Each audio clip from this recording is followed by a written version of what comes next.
Ladies and gentlemen, boys and girls, children of all ages, welcome to Sox On Tap. Tony, my first reaction is just fuck yes, let's go. Sox versus Richmond. That's where it all starts. It all starts taking care of business in-house in the Central Division. That's right, I'm a meatball. You got to bring that top button swag, baby. It is always great to beat the Cubs. And I'm a homer, so I always say they're gonna. Dallas Keuchel Lamson got some beards that you should be afraid of. What everybody said when he gets out there, it's me versus the other guy, and I'm going to beat him. So I just love that mentality. It's cool and fucking tough. Corey, Steve, would you say that Tony is mad online? I would definitely say that. The White Sox winner.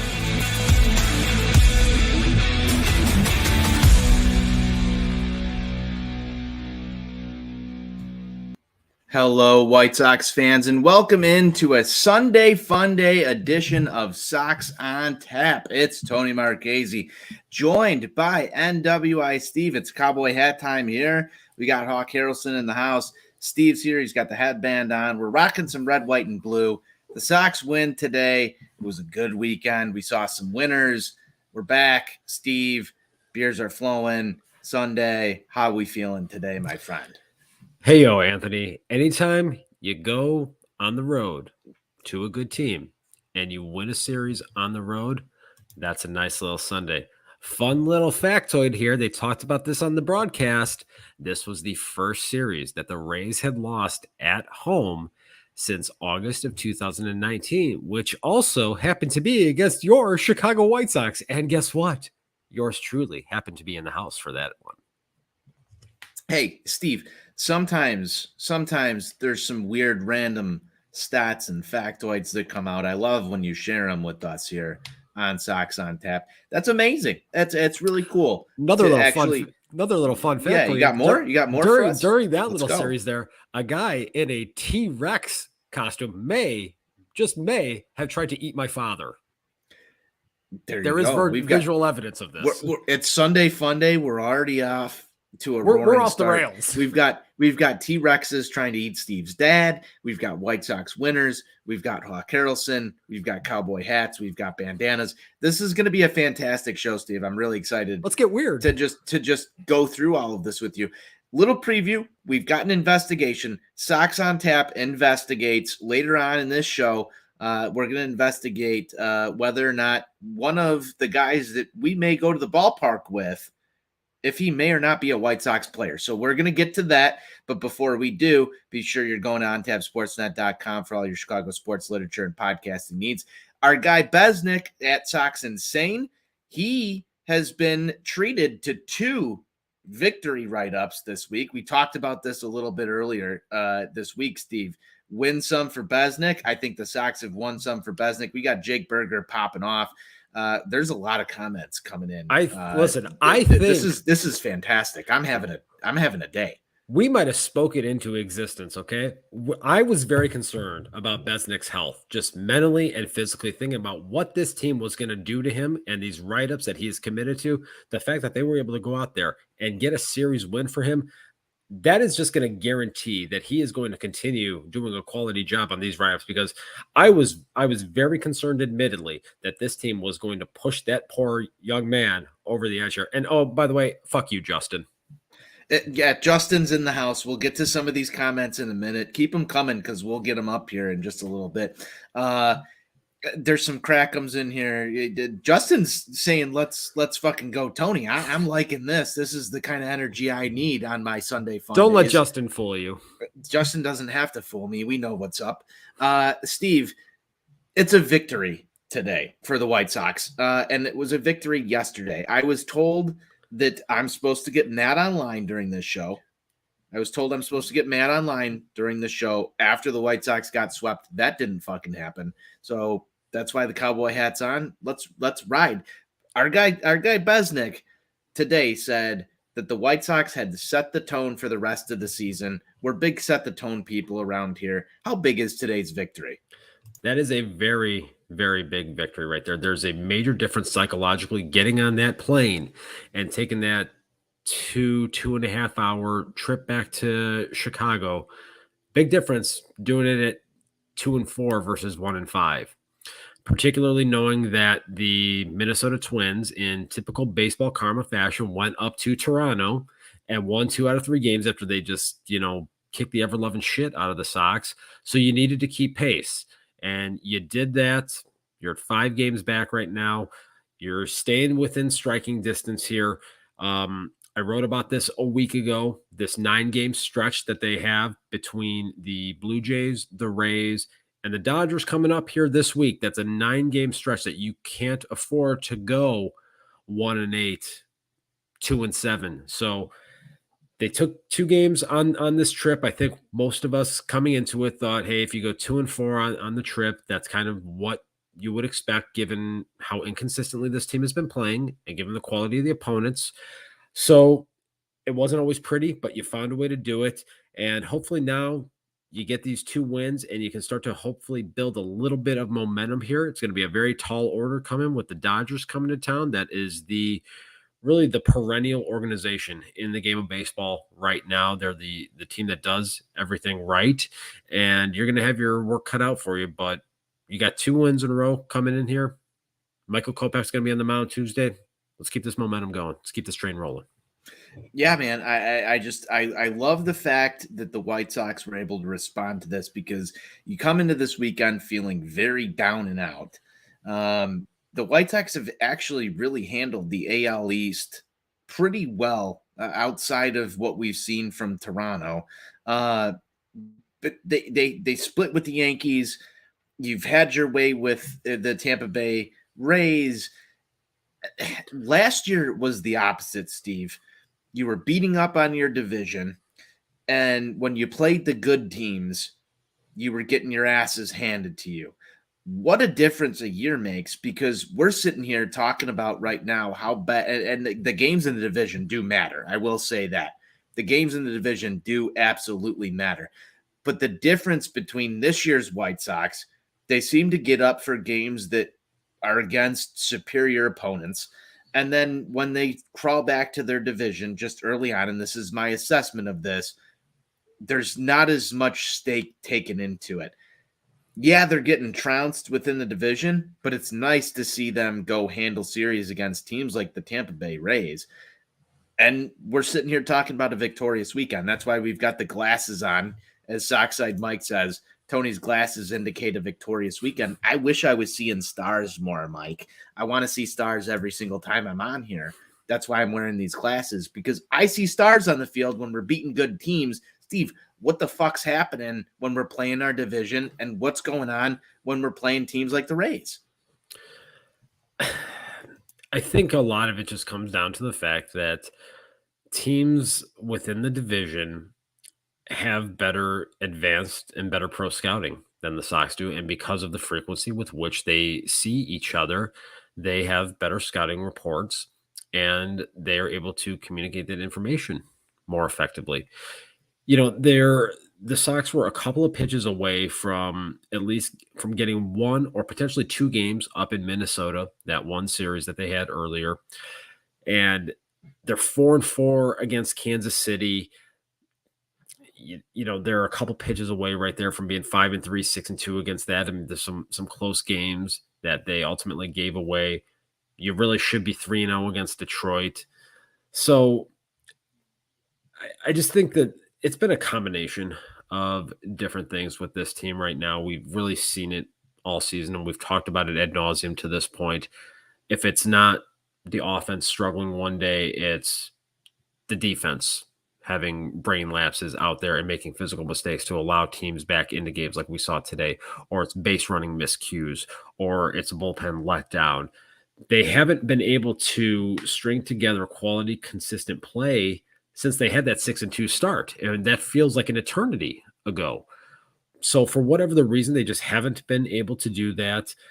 Hopefully now, as they're starting to get some of the injured players back, and Lance Lynn, we're maybe 10 days away from the big bastard making his return into the rotation. Looks like possibly that Tuesday in Detroit could happen. Maybe Eloy by the weekend or for that Detroit series. So if you get those 2 guys back, you're starting to reassemble the group that you thought you were going to have coming into the season. And hopefully at that point, you can start to just piece things together here and build some momentum. That's ultimately what this thing is all about. They've got these 2 wins in a row. You just got to find a way to build on it. They haven't been able to do that with consistency for whatever the reason is. Hey, I'm not complaining. Sunday Funday, we're here, Steve. You bring up a lot of good, valid points, and all I'm just hearing when you're talking is like, here's all the bad that's happened behind us. I'm trying to look forward, trying to figure out how I can continue to see stars and wear glasses like these on Sunday Funday. Look at, we got Sale in the house. Finally, a real Sunday Funday. That's what Hey, we yo, got. Sal, throw one up. Sales here. I really think, man, there's a lot of bad that's gone on for this White Sox team. This has got to be the longest fucking April, May into June I've ever had watching a baseball team. And I know you feel that too. There's no secret here. The White Sox have absolutely sucked. They've been putrid. They haven't lived up to expectations. It's like watching a show go off the rails. And then when you finally see a glimmer of hope, you want it to happen. And we've seen the glimmer of hope, Steve, maybe 3 or 4 times, and we've been let down by it. So why do you buy in? Why do you buy in now? I think one of the reasons that you buy in now is for the mere fact of a couple of points that you made. You've got some guys coming back. And I know this sounds cliche because a lot of people want to go out and say, well, Rick Hahn's not going to make a deal at the deadline to go bring anybody in because there's injured players. We went through that whole entire drill last year. But when you've got guys like Jake Berger who come in, pick you up, when you've got Danny Mendick who comes in and picks you up and plays really good baseball over the stretch of a week, sometimes those type of things can change the momentum, like you said. Steve, let's get into Danny Mendick replacing Tim Anderson, because I would have thought that this would have been done a week ago, and yet here we go. Multiple games in a row where Danny Mendick is hitting the ball 2 times or more. I know that stopped today. He only had 1 hit, but how was Danny Mendick filled in for Tim Anderson? Mendick has done really a tremendous job to this point. And this is a guy that it has been noted has really done a lot of work to get back to this point. This is a guy that was drafted out of a small school. I think it was UMass. It wasn't even main UMass location. It was one of the satellite locations. And he's a mid-round draft pick. So this is a guy that has had to scratch and claw his entire way through the minor leagues just to get a cup of coffee at the major league level. He's had a couple of spurts of success that were short-lived, and he's really been shuttling back and forth between Chicago and Charlotte for a couple of years now. And this is a guy that doesn't want to go back. He wants to be here because, I mean, let's face the facts. Even if you're making the minimum at the major league level, that's still a hell of a lot better than having to actually work for a living or having to be in Charlotte. Granted, Charlotte, apparently really nice city, really nice ballpark and everything. But at the end of the day, this is where you want to be. And this is a guy that has put in a ton of work on the season. We're talking about a guy with a 318, 362, 455 slash line. In granted, 48 plate appearances, so not a large sample size, but that's what you need.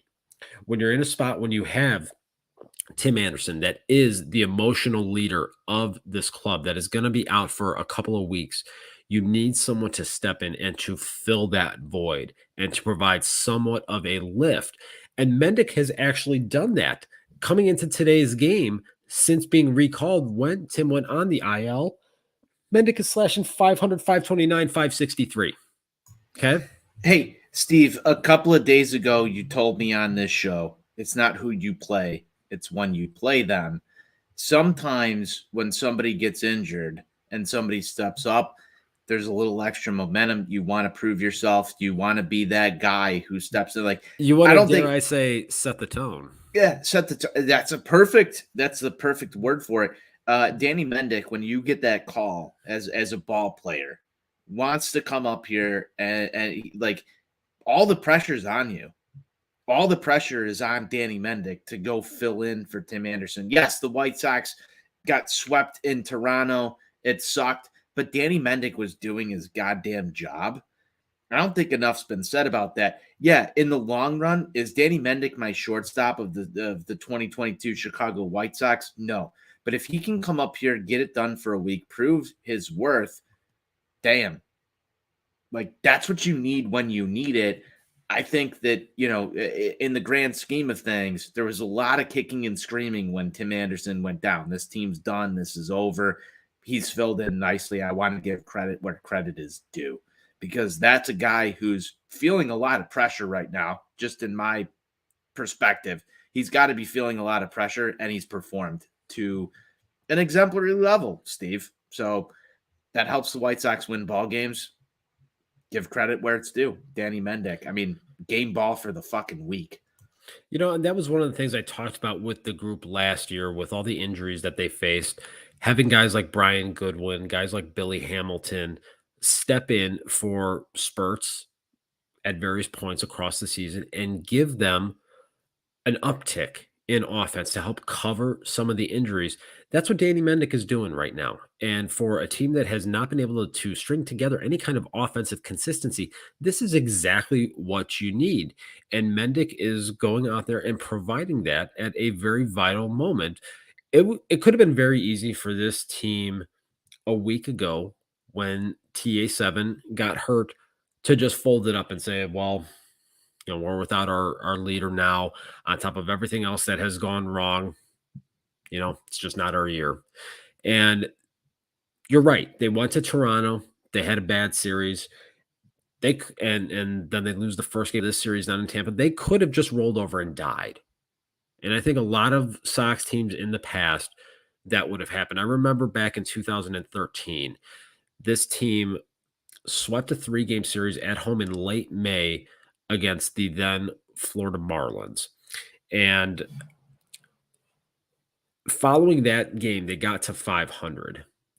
And then they went on just an epic losing streak. And then they finished up the year 63-99 in what was, to that point, the worst White Sox team of my life. So those things can snowball on you, and it can cause the season to spiral and derail. They're doing everything they can, I think, as a group collectively here to not allow that to happen. And this is where having a guy like Danny Mendick come in and give you a lift for, even if it's 5, 6, 7 games, that's the type of thing that can ultimately get you a couple of games, claw a couple of wins, put a couple of numbers in that left-hand column, and that's what you have to do to stay afloat. So, Steve, you wrote about the just tough schedule a couple of weeks ago. How do you think the White Sox have fared through this right now? If you're going to grade them, give them an A through F scale. How have we done so far? I'd say right now it's a C plus B minus. I think as I did the numbers in my head, they're 34 games into this little stretch right now, and they're 18-16 at the moment. So 2 games over 500 in that stretch right now. That's okay. They're doing what they ultimately needed to do. They're staying afloat. They're staying close. You obviously would like to see them establish more consistency. This is, I feel like, the theme and the word of the show here. But at the end of the day, what I talked about when I wrote that article back in late April was they have to just stay afloat. They have to find a way to stay close and not get buried in this stretch. They went to New York in Yankee Stadium. They won a series. They went down to Tampa. They won a series. They were the first team to win a series at Tampa in close to 3 years here. That's very significant. They won a series in Boston. So they've done a couple of really positive things. Now, then they just haven't been able to carry that over. That's where I think the frustration comes into play, because you see these little bursts within this pocket of the schedule, and they show you those little glimmers of hope. And you think, okay, this is the turning point. And then something happens to kind of take a step back. So how this team responds now with the Dodgers coming in is ultimately going to be the biggest test here. Can they build off of this? And that's really going to determine here where we're at. We've got some grades coming in here. Sale says that we've got a C. Sockside Mike says C plus. Justin says C. Grandal is still in the lineup regularly. Shut up, Justin. I love the comments in here. Everybody's going with C average. Just my take here. I'm going to give it a B. And this might sound uber positive, and Mike7979 is going to come kill me after this. But I really think that you had to weather the storm here. The plan for this team, if they're going to be successful, is to weather the storm against some of these hard teams. They've done that. You'd want to go beat them and be coming back on this 4-2 instead of 2-4. But you were in these ball games. I might be reading way too far into the positivity notes. Maybe that's Hawk Harrelson next to me. Maybe it's the cowboy hat. I'm not sure, Steve. But I'm having a Sunday fun day, and I want to look at the optimistic side of things. I think for all intents and purposes, you get Lance Lynn back, you get Eloy Jimenez back. Eventually, Yasmani Grandal either works his way in or out of the everyday lineup, like Justin says. Reese McGuire, as much as he annoys me, has done an okay job. I feel like you want to minimize the automatic outs, but he's been decent behind the plate. I wish he had Sebi Zavala up here hitting 300 like he is down in AAA, but we know how that would work if I really preach for him to come up. I need to hit 100. So there's a lot of little things that you can nitpick with this team right now. But overall, you talk about the tough stretch. They're still in it. I still think that they have a chance to go on a run. You see guys like Jose Abreu heating up. I saw that in the chat earlier. You've got guys like Danny Mendick filling in for Tim Anderson when they're down. You're starting to see a little bit of the it back. That's what I've been waiting for, is the it to come back, Steve. I don't know. It's going to be hard. I'm looking at this down the road, and we just got this comment in from Sockside Mike Berger to second. I don't know if you can take Jake Berger out of this lineup right now. You're right. I don't know how you do it at this point. Given the struggles that they are having offensively, this is a guy that is going out there. Again, he's making the most of his opportunities. And he's a guy that is just so easy to root for, given all the adversity that he has had to overcome just to even get himself to the major leagues. He was a first-round overall pick, 9th overall, had all of the Achilles issues. Having back-to-back Achilles ruptures would take most people and be the end of their baseball career. But the tenacity that this player has shown in not only working back to just get on the field in any capacity, but ultimately get himself to the major league level to realize his dream and to come up here and be producing. And he has now had the game-winning hit in 4 consecutive White Sox wins. That's pretty important right there. So you're talking about a guy that is understanding and stepping up in the moment and providing a very vital spark to a team that has needed it. For the life of me, I can't understand how you send this guy down at the moment. For whatever the reason, Tony La Russa hasn't shown a willingness to try him at second base other than that 1 inning in a blowout loss a couple of weeks ago. At this point, I don't know what the downside is to it at this juncture. But moral of the story is you can't send Jake Berger back down to Charlotte right now. You just can't. No, and our guy Sale coming in here, need Yon to get worked up. Never seems to have a sense of urgency at the plate. I'm so happy he put this in here instead of Twitter.com because this would rile some people up. It's fascinating to me. I spent a lot of time going back and looking at, Yoan Moncada and why people feel the way they do about Yoan Moncada. And it's just wild. Jake Berger, you just read off a stat there, has the game-winning hit in the last 4 games. Man, that's what I thought that Yoan Moncada would be doing when you traded a future fucking Hall of Famer for him. And then you kind of wind that back. Like you look at the OPS, you look at the stats, and you look at 2019, and there's all these other things that could get thrown at you. Sometimes ball players just have to have TW. Okay, and that's a very great point and a very astute point that my man Sal brings up here.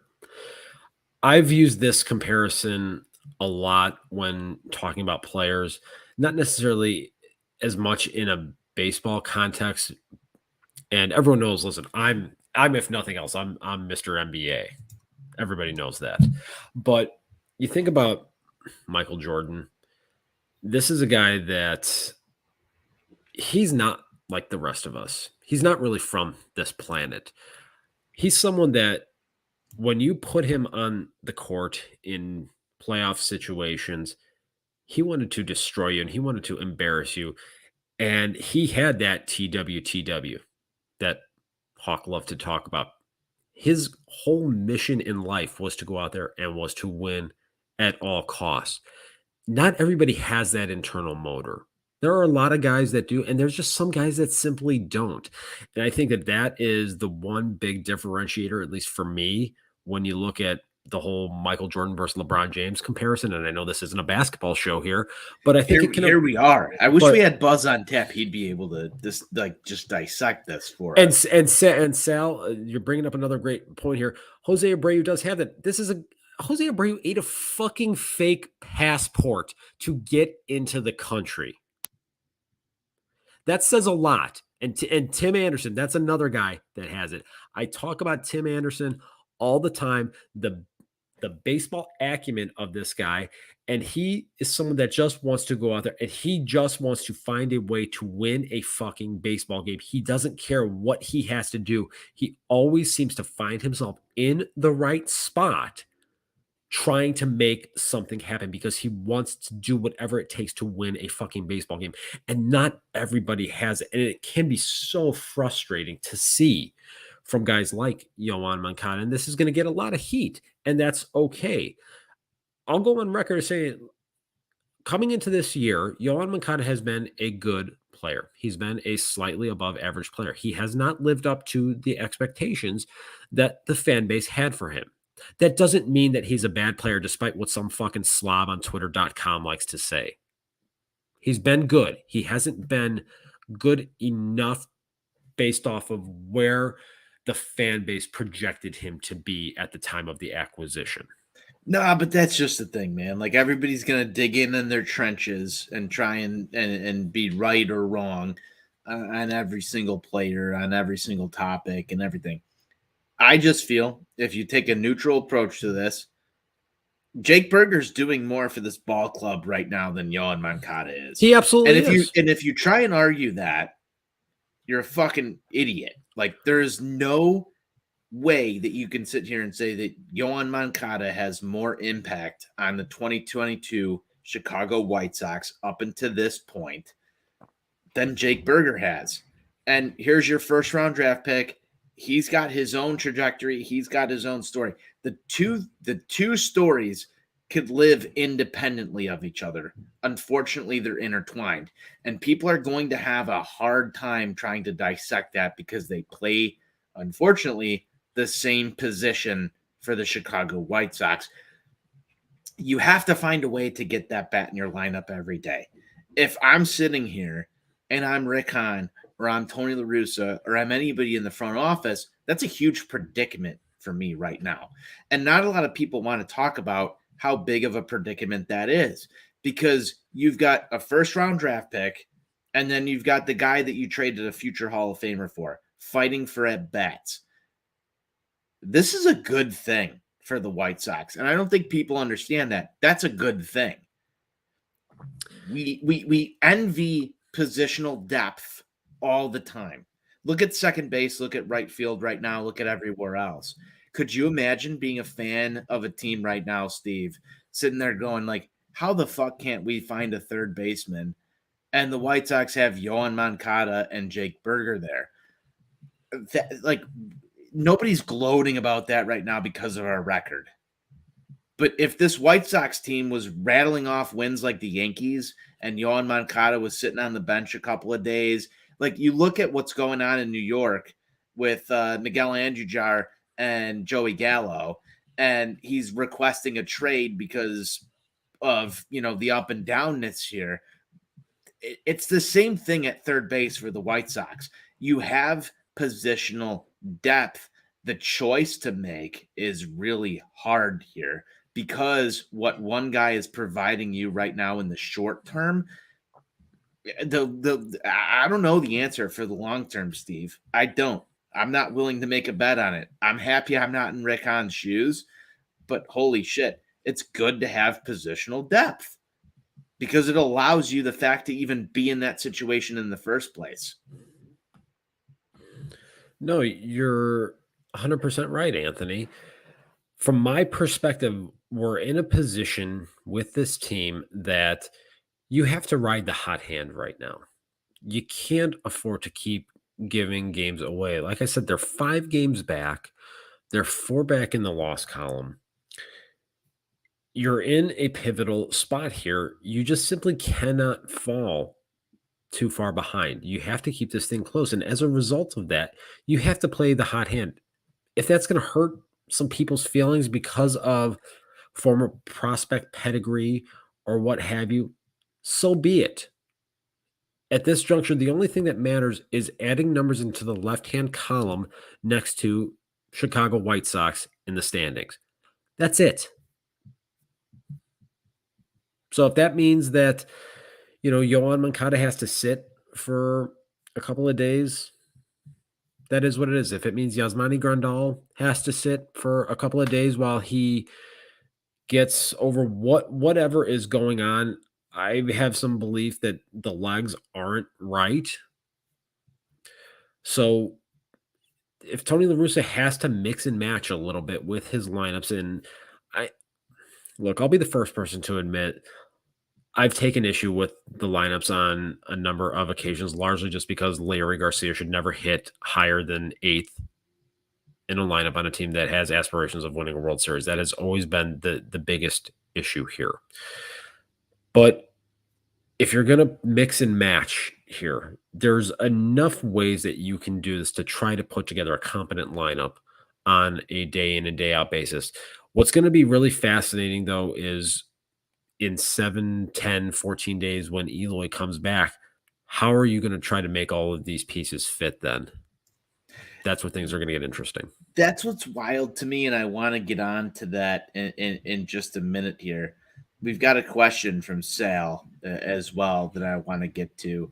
I'm just kind of debating which one I want to attack first. I think we'll go with the Eloy stuff, and then we'll come back to a question that Sal has in the comments here that I think is very intriguing. But is it wild to me? Like it's wild to me, and I'm wondering if it's wild to you and even the listeners. Why am I dreading Eloy Jimenez coming back? Because of the roster construction issues that it's going to cause. Because it's going to mean your baby boy is going to have to get on a plane and go back to Charlotte. You got to realize, Steve, like, I don't give a shit if Gavin Sheets is going to have to go back to Charlotte. If the White Sox have a flag flying forever, as Sale said, yes, Mike, flags fly forever. And our guy Sox like Mike, flags fly forever. I want the best for the White Sox. Yes, I can root for Gavin Sheets, and I can be the biggest Gavin Sheets guy up and down and just praise Gavin Sheets for everything he does. But no, this is a team with World Series aspirations. You have to take that into account. You have to realize what's best for this team right now, which is why we just had the discussion about Yohan Moncada and Jake Berger. So why am I dreading when Eloy comes back? Because I feel like it's just another false promise. I feel like we've lived through this so many times. Here's Eloy. I want a 450-foot bomb fucking once a week. I just do. Because that's what's promised. Like, even Hawk Harrelson's like shaking his head right now, being like, yeah, that seems reasonable. I'm of the mindset. I'm just waiting for him to get injured again. Yeah, I'm of the mindset at this point that you can no longer rely on Eloy Jimenez. Whatever you end up getting from him is just simply a plus. So you have to just, unfortunately, you just have to kind of see what happens with him. And I know that's kind of a lame response to the situation here. But the fact of the matter is, if you go back and if you look through his last 250 plate appearances, he hasn't been good. He's not hitting home runs. He's not being the middle of the order run producer that Wait, he Steve, was are expected to you be. are you preaching accountability right now? I know that's a foreign concept in these parts, but yes, how dare I? You just called Eloy Jimenez last 250 plate appearances not good. I'm just wondering if that's accountability. That is one word that certainly could be used. I personally would use that word. I think it is apropos for the situation here. Others may not choose to take that. Some might say it's just a small sample size. To me, this is a guy that, again, I went on record saying I thought he was going to be the first player in White Sox history to hit 50 home runs. It's out there. You can find it if you want to find it. Okay. I put my name on it. And he's not living up to that. This is a player that has not shown an ability to stay on the field consistently. And when he's been on the field since the shortened COVID season, has not produced to the level that he has been expected to, that his prospect pedigree said that he was going to. And that's one of my biggest issues with this group right now is you have guys that are not living up to that prospect pedigree. This is where what I just talked about earlier, they're in a position they have to ride the hot hand. I don't care about the prospect pedigree. If Jake Berger starts seeing more, playing time over Yohan Moncada at this juncture, so be it. The White Sox need to win baseball games. Plain and So simple. I guess that leads me to this question before we get into our special segment of Sox on Tap investigates. Were White Sox fans sold on prospect pedigree over performance during the rebuild? You're always sold on prospect pedigree in the initial phases of a rebuild. 100%. I mean, that's what it always is. You go back and if you look at recent championship caliber teams, the Royals at one point had what was to that spot the highest rated prospect system ever since it started being as closely followed. And I think that was in maybe 2012 when they had that ranking. So it really kind of started a chain reaction. So you had them, you had the Astros who had a Sports Illustrated cover printed saying that they were going to win the 2017 World Series 3 years in advance. And that was all based off of prospect pedigree. We saw about what happened with the Cubs. We've seen the situation with the San Diego Padres. So that is absolutely a thing. And we are at the point now where we have enough of a sample with a number of these players that the prospect pedigree is not matching up with the production. And therein lies the problem. And that is going to be a larger overarching issue that this team is going to have to address this offseason, personally, in my opinion. How they go about doing that, I don't know right now because some of these players are starting to see escalations in their salary and the payroll commitments now are not aligned appropriately with the production that we're seeing.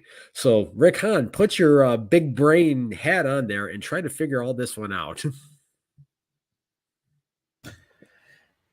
Yeah, I think you summed that up very well, Steve. It's just wild to me. Some of the the promises, the pedigree of guys like Luis Robert, Yohan Moncada, Eloy Jimenez, all these trades. Everybody wants to see the upside when you make the deal because you want to justify it. And then a couple years later, that's the same guy you complain about.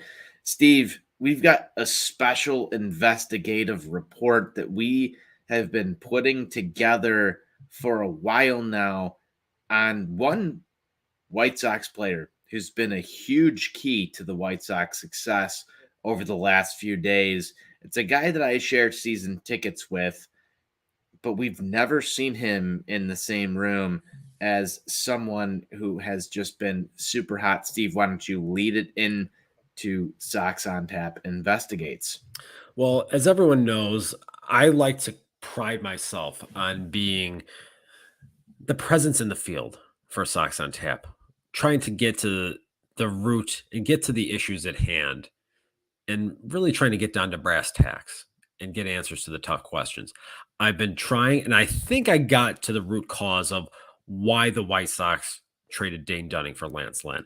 I think through my investigative journalism, etiquette and my techniques, I think I figured it out ultimately. Our next project here, a friend that we've spent some time in the garage at Casa de Marchese with, taking in some ball games, having a couple 2-tree pops, Mr. Jake Trojan. You spend a lot of time at the ballpark with him. The one thing I'm wondering though, have you ever seen him and the aforementioned Jake Berger in the same place at the same time? I haven't, and we actually have some photo evidence just to bring up right here. I don't know, man. The comparison here is very striking. Um, Sox on Tap investigates. Is Jake Trojan actually Jake Berger? I They don't know. share the same first name.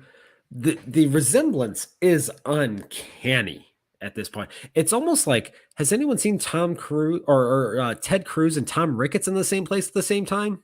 I don't think so. I mean, again, this is the South Side version of this.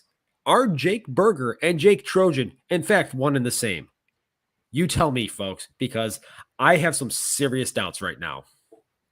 I do too, and I mean it's just to me, number one, like the beard. Like let's look at the beard while we're investigating this, Steve. And I mean, you just don't find two guys that look this similar in the same bar. You just don't.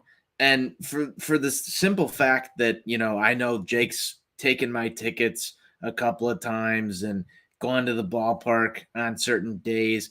I mean, I just can't rule this out at this point. They might be the same people. We reached out to Jake Trojan for comment on this story before we aired here tonight, and we were not met with a response. We all know Jake Berger, friend of the show. He's been on before. What is Jake Trojan hiding here? I don't know. We got to get down to the brass tacks, as you like to say. I'm not sure, but Jake Trojan might be Jake Berger in disguise. This might be like a superhero type thing. You know what this could be? And I know Sal will appreciate this. This almost might be like a 1997 Mick Foley situation where you have Mankind, Dude Love, and Cactus Jack all in the same place at the same, kind of time, potentially.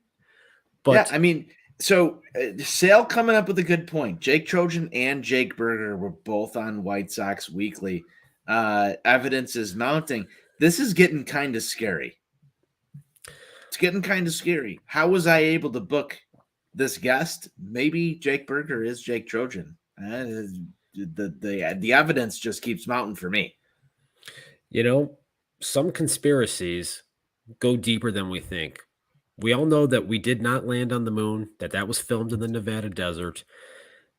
More and more evidence is mounting that Jake Berger and Jake Trojan are in fact one and the same. Well, Steve, I know you were the one that got to the bottom of the Lance Lynn stuff. I know this is your latest project. Can we hashtag confirm this, or is it still checking sources at this point? I have reached out to multiple sources on this. And as I like to say, because I am, if nothing else, a man of the people, I am working to confirm. He's still working to confirm, and we will bring you the evidence as soon as we can on whether or not Jake Trojan is in fact Jake Berger. Sox on Tap investigates will continue, and as Steve would like to say, if we can confirm it, I'm sure he will be there letting you know the facts only. Steve, White Sox win today by a final score of 6-5. I know we didn't really talk about much of the ball game, but overall, the sentiment here is that you won a series. You're coming home to play the Dodgers. Let's get into what's on tap for the White Sox. It's a good weekend. I'm drinking beers. Hawks with me. You're here. We just did an investigative report as to whether or not the guy I share season tickets with might be playing for the White Sox. We just don't know.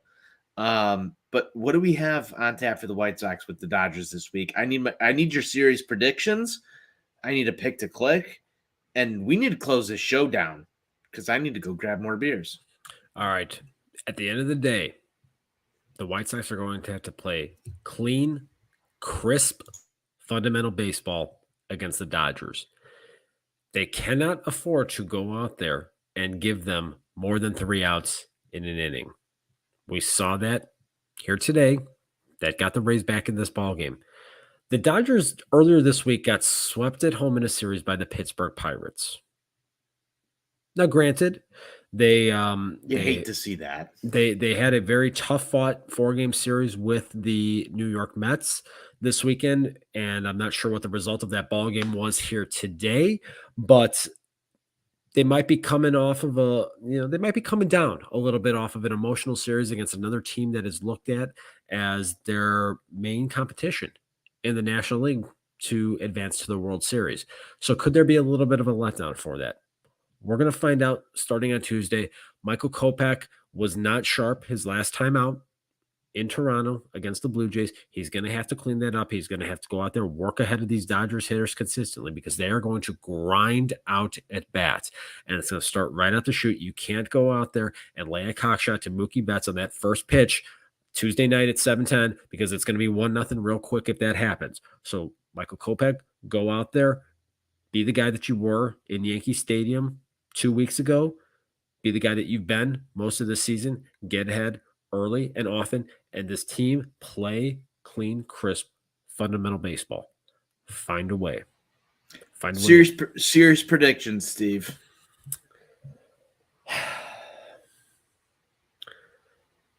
Just when I'm ready to throw in the towel, they pull me back in. They're going to find a way to win 2 games. I don't know how. I'm not saying it's going to be pretty, but they're going to find a way.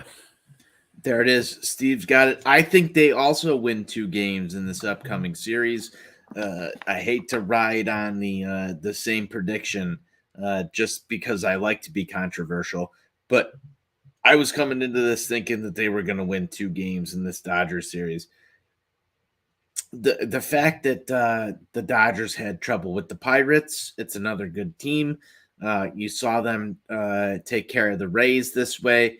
You've got arguably the top of your rotation, I think, which is, I guess, a questionable standpoint here, going up against the Los Angeles Dodgers. I want to see some good shit out of Kopech. I think he's going to get up for this game. I think Dylan Cease on the back end of this is going to get up for it. And you got Johnny Cueto, a guy that knows how to handle the Dodgers from his time out there.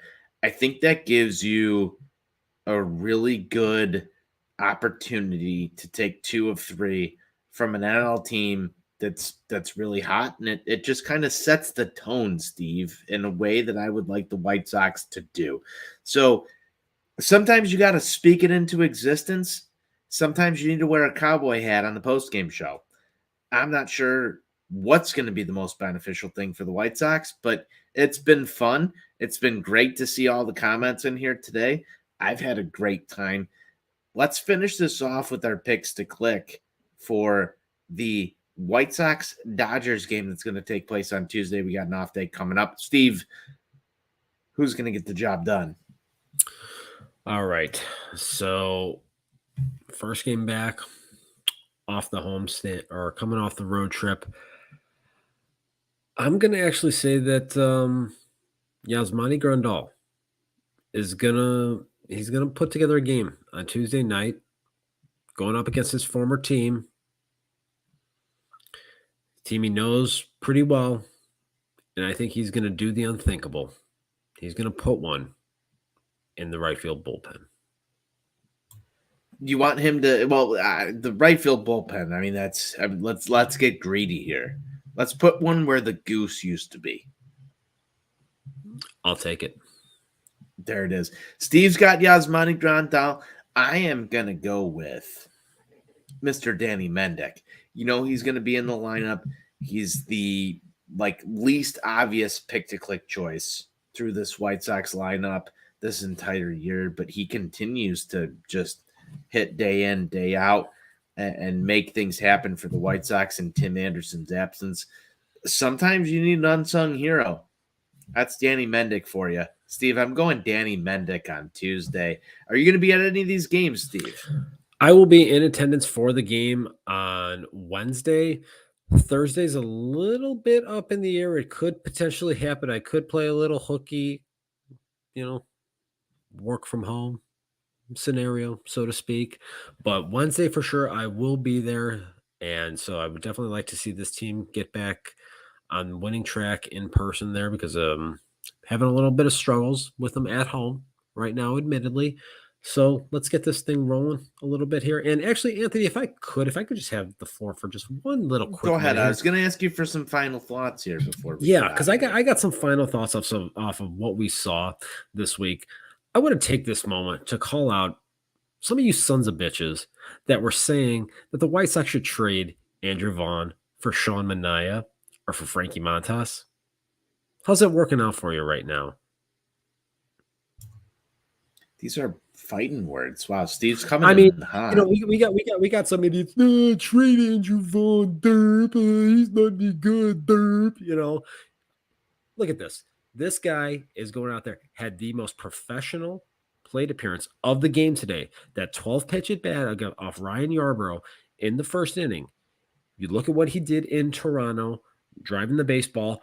The power stroke is starting to come through there, having good quality at bats. And gee, what do you know? A guy who was a Golden Spikes Award winner and who was literally rated as the best overall hitting prospect to come out of college since Chris Bryant is magically putting it together here after being thrust into a position where he had to jump from high A to the major leagues without being afforded the luxury of seeing AA and AAA pitching. But yet you got some idiots on Twitter.com that are pining for Yermin Mercedes, a career minor leaguer who, granted, had a tremendous 4-week stretch last year. I need the Mad Online meter. You're very getting very into this. Very important to helping the Sox win the World Series. But he was a career minor leaguer at the age of 28 for a reason. And you morons want to call him back up and think for a minute that he's the answer and that he's a better option than Andrew Vaughn. So, Justin, tell your boy Fat Kenny to shut the fuck up. Oh, man. Steve's finishing with some fire here. And for the record here, Justin, Chris Bryant actually does set the bar very high because he was extremely, extremely high rated coming out of San Diego University back in 2013 or 2014 when he was the second overall pick in the draft. So you're wrong on that one. Wow, that was some fire. That was some passion. That was some try not to suck Joe Madden shit, Steve. Like that was you brought all the cards to the table. You laid them down. Steve needs a Coors Light. I agree with this from Sox side Mike here. Wow. I told you all that Andrew Vaughn was going to hit. Yes. I told you all. Even our guy Sale said that you were mad online. #mad online. Can you just confirm that you were mad online there, Steve? A smidge. Just a smidge. That's all we've got for Sox on Tap today. Thank you if you tuned in. Steve, I'm drinking the Budweiser. You might need to get yourself a Coors Light. According to multiple sauces, you might need a Coors Light to just wind down your Sunday night. Thank you if you tuned in. I also might need a couple 2-3 Coors Lights because I got to get on a plane and go to fucking St. Louis tomorrow. Yeah, that's not a good look. I don't know why you're going to St. Louis. It must be work. Steve, Sunday Funday is the best. Every single time. Sunday Funday is the best. We don't really break down too much of the game. We get to talk about some fun topics. I had fun. I hope you did as well if you were tuned into the show. Always. Be sure you're checking out ontapsportsnet.com for all your Chicago sports literature and podcasting needs. Follow us at Sox on Tap. Follow Steve at NWI_Steve. Follow me at Tony on Tap. You might want to follow him more, though he's got more ridiculous takes. I just wear a cowboy hat and comment when I want to. All Carrollson's here. Hit that bobblehead. Steve, the White Sox won today. That means victory beers. Victory beers taste better. Hashtag confirmed. Hashtag confirmed.